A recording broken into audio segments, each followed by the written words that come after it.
24 hours to remember the country's fallen soldiers and the victims of hostile acts. Well, 56 names have been added to the list of those who have lost their lives over the past year, including 16 people who were killed in terrorist attacks over the past 6 weeks. Sadly, for people in this part of the world, conflict is never very far away. Well, along with Holocaust Remembrance Day, this is one of the most solemn in the Israeli calendar.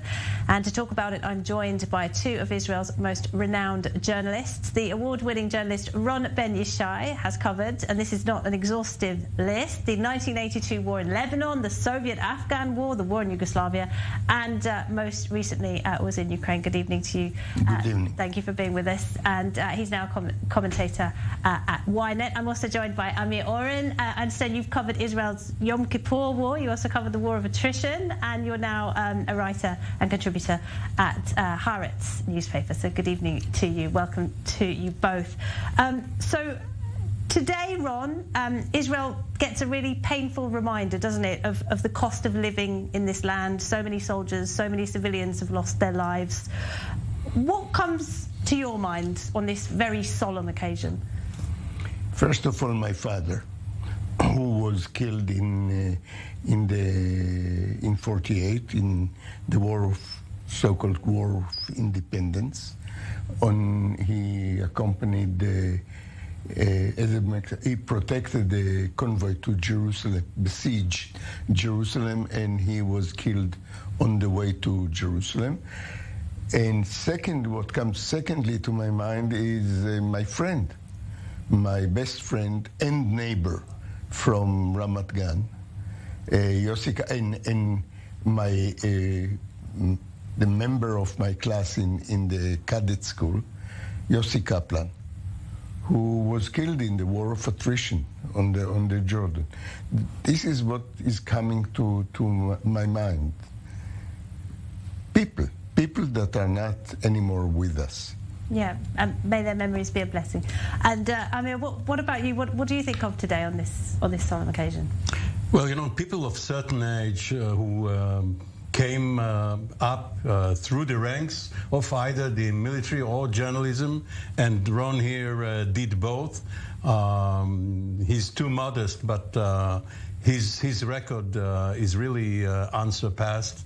Mixing both a military career at first and then journalism. People who would have not only contacts but friends and acquaintances do remember all of those who fell in the various wars, campaigns, and operations. Dozens upon dozens. Some of them were closer, as Ron said. He's a member of a bereaved family. That's direct and personal.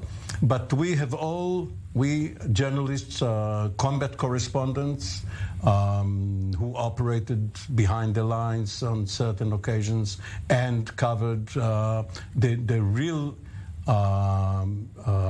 difficult wars, such as the Yom Kippur War you mentioned.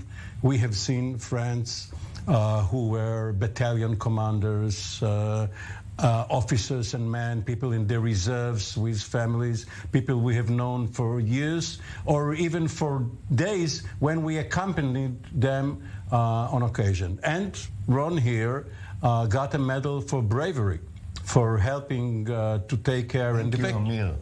Amir. Please, embarrassed. Yes, You're being too helpful, Ron. Please yes. Strike it from the recorded version of the show. So yes, it's a mixed bag. But I mean, lots of countries around the world honour their war dead, don't they? But it really seems here in Israel that everybody seems to know someone who died in war or in conflict or in terrorism. And of course, the other big difference with Israel is that everybody's child serves in the armed forces.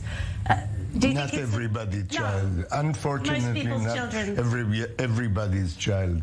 The Haredim don't. Yes, that's true. Most people. Do you think that's something that really bonds the nation? Do you think this is a time to put aside differences and really bring the nation together? No. We Jews have a certain quality of being able to mourn the common dead or common death, and at the same time be at odds with each other and even hate each other.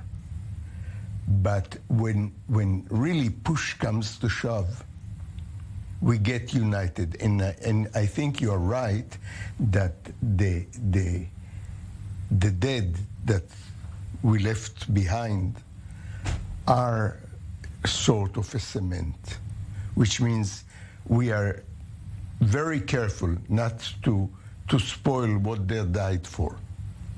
Laura, let me please expand on it.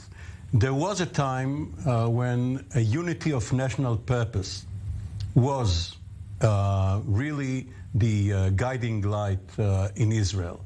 And this was mostly before 1967, when the country was indeed under constant threat, existential threat.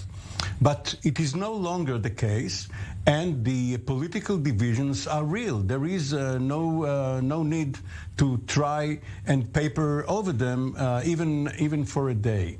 But regarding what you said about children, people's kids serving, and as Ron said, it is not everyone, it is 1/3 perhaps with universal military training and then going to the reserves, even less so. The people who fought in 1948, such as Ron's father, those who survived and stayed on in the military, their own kids fought and died in 1973. They were the baby boom generation of the early 50s who came of age and who were the officers leading their men in 1973. And this was the real shock for their fathers. Their fathers were quite willing to sacrifice themselves. But when they saw that generation after generation, this conflict is ongoing, rather than finding a political compromise, then it hit home. And this is why you see so many career military men, once they retire, express very moderate views. And Ron, so briefly, we're running out of time, but we've got the same old story playing out in the region. So much violence, 56 names added to that list over the past year. Do you have any hope for the future? Of course I have hope for the future, but I don't think it will come overnight. I think we have a long way to go and a lot of hard decisions to make, like what Amir said, rightly so, that we have to solve the problem of the occupied territories. And that will not solve Israel's security problems, but it will ease them. And I have hope, because beside the wars and the fighting and the death, Israel managed to develop. Let me remind you, before Israel, before the War of Independence in 48, there were here 600 something thousand Jews in Israel, and today there are about 9 million.